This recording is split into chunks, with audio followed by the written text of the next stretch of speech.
बहुत पुरानी बात है। दूर के एक शहर समरकंद से एक शख्स जिसका नाम हकीम जफर था, सल्तनते रूम में आया। जफर अपने आप को दुनिया का सबसे बड़ा दानिश्वर समझता था। उसके लहजे में इतना तकब्बुर था कि वो हर महफिल में अपनी अकल का सिक्का जमाने की कोशिश करता। वो जहां भी जाता वहां के उलमा और दानिश्वरों को चैलेंज करता और कहता, दुनिया में कोई सवाल ऐसा नहीं जो मैं हल ना कर सकूं, और कोई जहन ऐसा नहीं जो मेरी सोच का मुकाबला कर सके। लोग उसकी बातों से मुतासिर भी होते और परेशान भी, क्योंकि उसके अंदाज में इल्म से ज्यादा गुरूर झलकता था। एक दिन वो सल्तनते रूम के अजीम दरबार में पहुंच गया, जहां बादशाह सुल्तान करीमुद्दीन हुकूमत करते थे। दरबार इल्म और अदब का मरकज माना जाता था। जफर ने बादशाह के सामने फख्र से कहा, मैं 3 सवाल पूछूंगा। अगर किसी ने उनका सही जवाब दे दिया तो मैं अपनी सारी दौलत दे दूंगा और हमेशा के लिए गुलाम बन जाऊंगा। लेकिन अगर कोई जवाब ना दे सका तो ये तस्लीम किया जाए कि मुझसे बड़ा अक्लमंद कोई नहीं। दरबार में सन्नाटा छा गया। सुल्तान करीमुद्दीन ने फौरन अपने शहर के बड़े बड़े उलमा और काजी बुलवाए, मगर जफर के सवाल इतने अजीब और पेचीदा थे कि कोई भी उनका जवाब देने की हिम्मत न कर सका। हर चेहरा सोच में डूबा हुआ था, मगर जबान खामोश। बादशाह के चेहरे पर फिक्र साफ नजर आने लगी। ये सिर्फ एक मुकाबला नहीं था, बल्कि पूरी सल्तनत की इज्जत का सवाल बन चुका था। इसी बेचैनी के लम्हों में बादशाह के जहन में एक नाम चमका, फ़कीर रहीम बख्श। एक सादगी पसंद मगर इंतहाई गहरी सोच वाला बुजुर्ग जो शहर के किनारे रहता था। लोग कहते थे कि उसके पास किताबी इल्म कम मगर हिकमत बेपनाह है। सुल्तान ने फौरन हुक्म दिया, रहीम बख्श को इज्जत के साथ दरबार में पेश किया जाए। कुछ देर बाद एक सादा लिबास पहने, पुरसुकून चेहरा लिए और अपने पुराने गधे पर सवार रहीम बख्श दरबार में दाखिल हुआ। उसकी आंखों में ना गुरूर था ना घबराहट, सिर्फ इत्मीनान। उसने अदब से सलाम किया और नरमी से पूछा, जहांपना, इस फकीर को किस काम के लिए याद किया गया है? बादशाह ने पूरा वाकया बयान किया। रहीम बख्श ने जफर की तरफ देखा और हल्की सी मुस्कुराहट के साथ बोला, ठीक है, सवाल पूछिए। जफर ने उसकी सादगी देखी और दिल ही दिल में हंस पड़ा। उसने सोचा, ये सादा सा आदमी मेरी सोच का मुकाबला करेगा। दरबार की सारी नजरें अब उन दोनों पर टिक चुकी थी, और यहां से शुरू होता है एक ऐसा मुकाबला जहां सिर्फ सवालों के जवाब नहीं, बल्कि इंसान की असलियत सामने आने वाली थी। दरबार में गहरी खामोशी छा चुकी थी। हर आंख हकीम जफर और फकीर रहीम बख्श पर टिकी हुई थी। जफर ने अपनी गर्दन बुलंद की, आंखों में गुरूर लिए और पहला सवाल पूछने के लिए आगे बढ़ा। उसने तंज भरी मुस्कुराहट के साथ कहा, अच्छा है फकीर, अगर तुम वाकई दानिशमंद हो तो बताओ कि इस पूरी जमीन का मरकज कहाँ है? वो कौन सी जगह है जहां से जमीन शुरू होती है और वही उसका बीच भी है? सवाल सुनते ही दरबार के बड़े बड़े उलेमा एक दूसरे की तरफ देखने लगे। ये ऐसा सवाल था जिसका जवाब ना किताबों में सीधा मिलता था, ना किसी ने कभी नाप कर देखा था। सबने सोचा कि अब रहीम बख्श जरूर फंस जाएगा, मगर रहीम बख्श ने ना घबराहट दिखाई ना जल्दी। वो आराम से अपने गधे से उतरा, अपनी लकड़ी हाथ में ली और धीरे से जमीन पर एक निशान लगाया, बिल्कुल अपने गधे के पिछले पांव के पास। फिर उसने इत्मीनान से कहा, जमीन का मरकज बिल्कुल यही जगह है। दरबार एक पल के लिए बिल्कुल खामोश हो गया। फिर हल्की हल्की सरगोशियां शुरू हो गई। जफर का चेहरा लाल हो गया। उसने गुस्से में कहा, ये कैसा मजाक है? तुम इस बात को साबित कैसे कर सकते हो? रहीम बख्श ने पुरसुकून लहजे में जवाब दिया, अगर आपको मेरे जवाब पर शक है तो आप पूरी जमीन नाप लीजिए। अगर 1 इंच का भी फर्क निकले तो मैं अपनी हार तस्लीम कर लूंगा।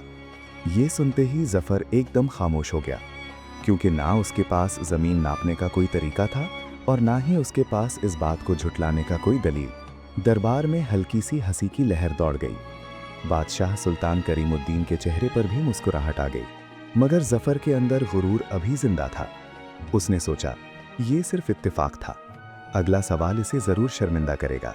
वो थोड़ा आगे बढ़ा, आसमान की तरफ उंगली उठाई और दूसरा सवाल पूछा, अच्छा ये बताओ कि इस वक्त आसमान में कितने सितारे हैं?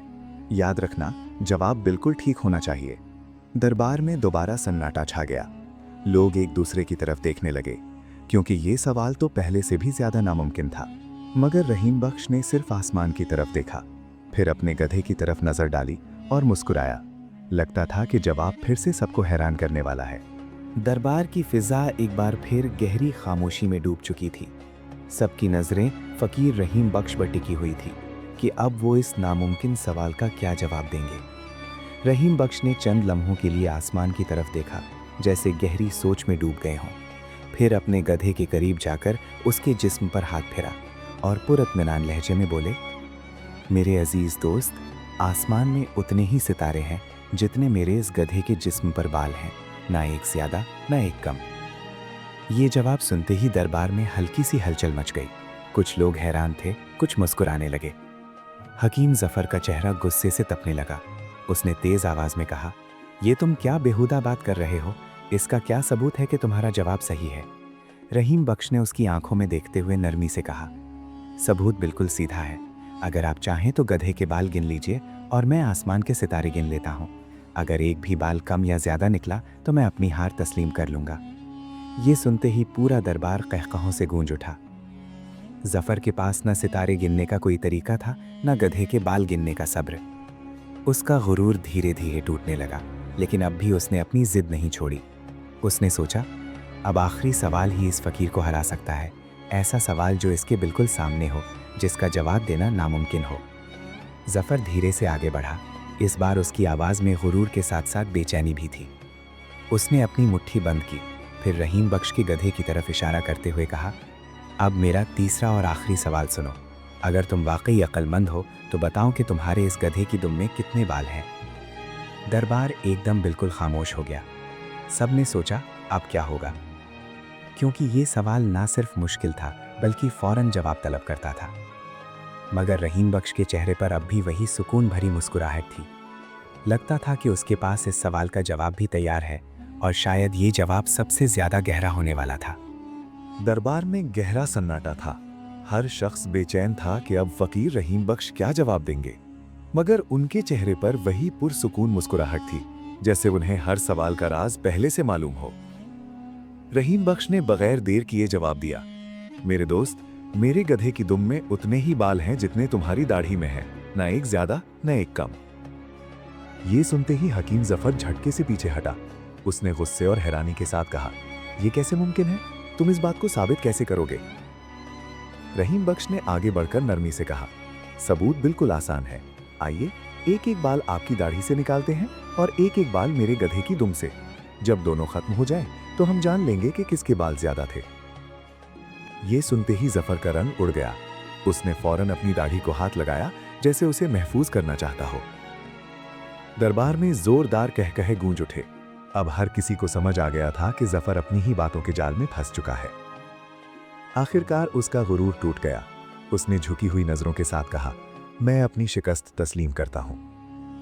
वो खामोशी से दरबार से निकल गया, बिना किसी शोर के, लेकिन अंदर से बिल्कुल बदल चुका था।